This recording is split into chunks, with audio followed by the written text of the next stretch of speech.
ನೇಗಿಲ ಹಿಡಿದ ಹೊಲದಳು ಹಾಡುತ್ತ ಉಳುವ ಯೋಗಿಯ ನೋಡಲ್ಲಿ,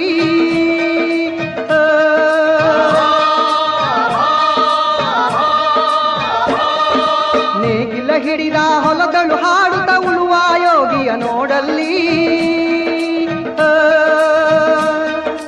ಫಲವನ್ನು ಬಯಸದ ಸೇವೆಯ ಪೂಜೆಯು ಕರ್ಮವೇ ಇಹ ಪರ ಸಾಧನವೋ. ಕಷ್ಟದೊಳನ್ನವ ದುಡಿವನ ತ್ಯಾಗಿ ಸೃಷ್ಟಿ ನಿಯಮದೊಳಗವನೇ ಹೋಗಿ,